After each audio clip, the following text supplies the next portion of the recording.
shortly before 11, and saw no one leaving the house." "But look here," said Mr. Octagon, who had been ruminating. "If, as the doctor says, death was instantaneous, how could your aunt have rung the bell?"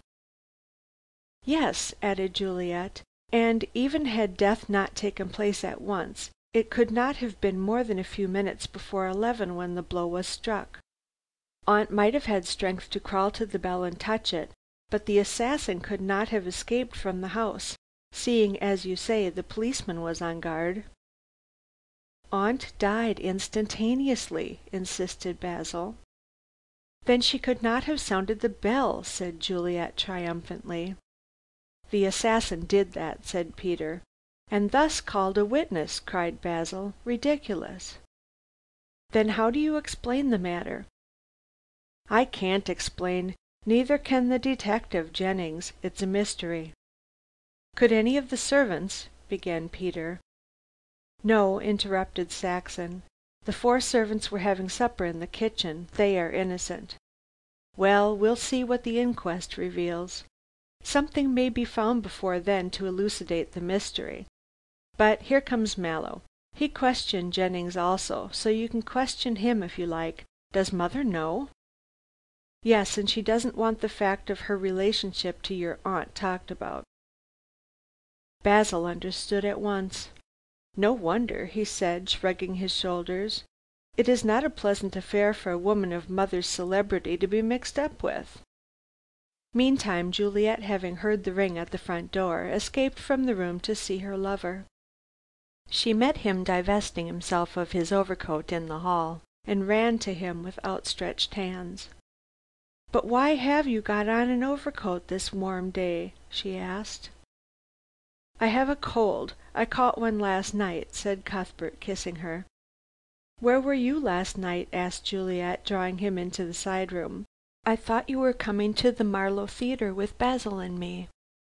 "Yes, but my uncle arrived unexpectedly in England and sent for me to his hotel in Guelph Street, the Avon Hotel, you know. He will insist on a fire even in June, and the room was so hot that I caught cold when I came out. I had to go down to Rexton to-day on his business, and put on a coat so as to avoid catching further cold. But why this room, Juliet?" "Father and Basil are in the drawing room. They are talking of the murder, and I don't want to hear any more about it." "There are pleasanter things to talk about," said Mallow. "I knew Basil would come crammed with news. Has he told you?" "He told us everything he could gather from the detective. It seems that the crime is quite a mystery." "Quite. Why your aunt should be killed, or how the assassin escaped after killing her, cannot be discovered. Jennings is in high glee about it. He loves a puzzle of this sort." "Do you know him?" asked Juliet anxiously. "Oh yes, Jennings is a gentleman. He was at Eton with me. But he ran through his money and took up the detective business.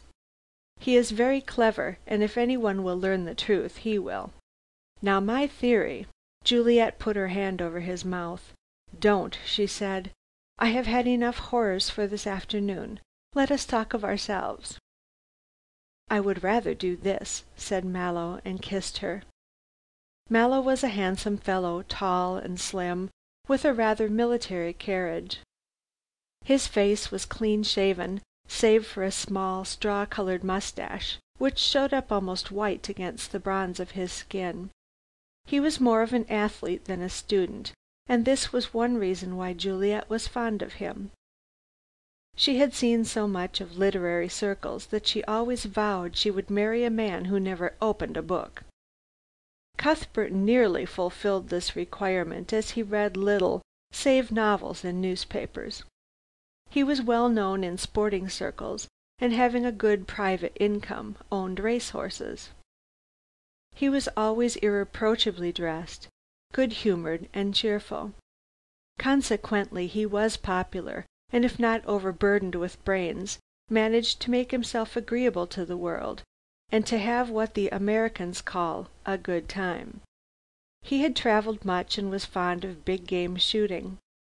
To complete his characterization, It is necessary to mention that he had served in the Boer War, and had gained a D.S.O. But that was in the days before he met Juliet, or he might not have risked a life so precious to her.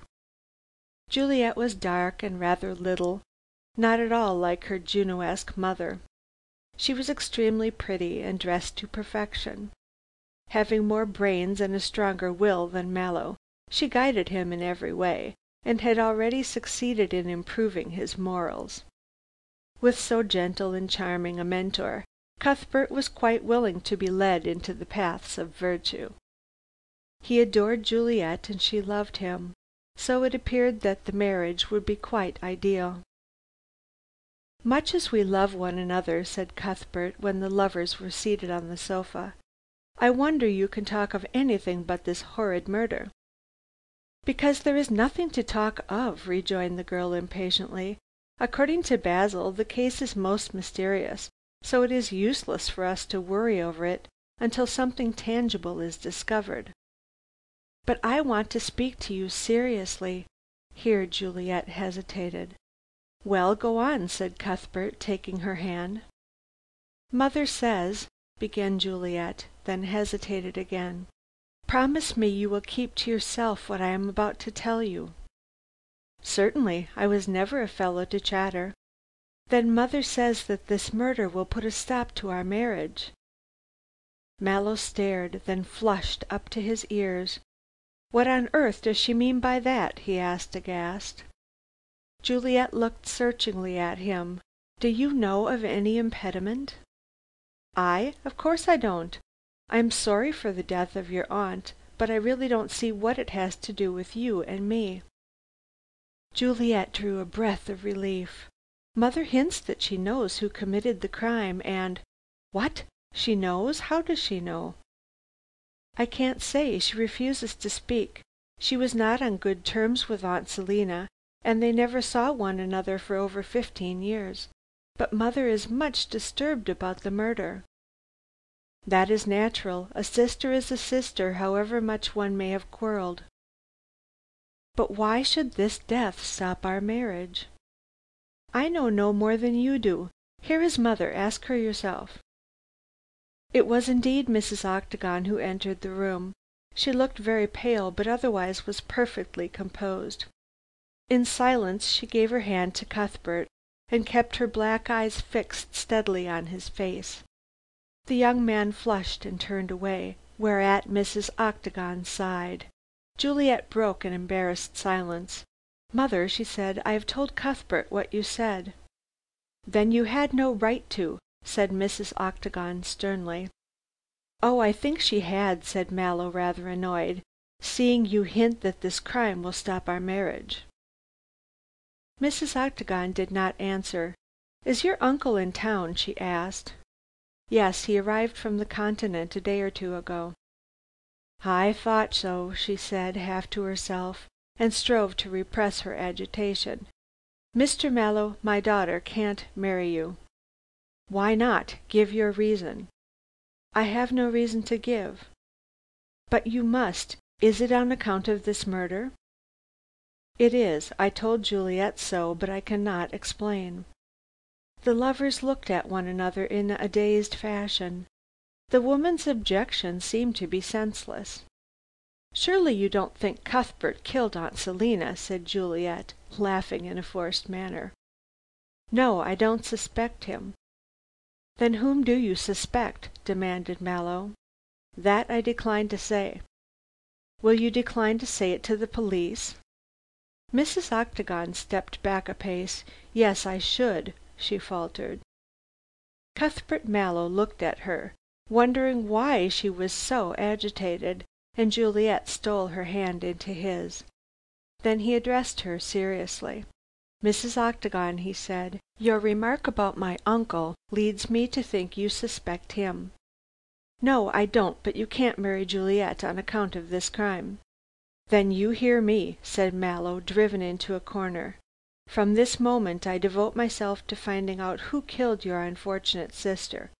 When the assassin is discovered you may consent to our marriage." But he spoke to empty air. Mrs. Octagon had left the room almost before the first words left his mouth.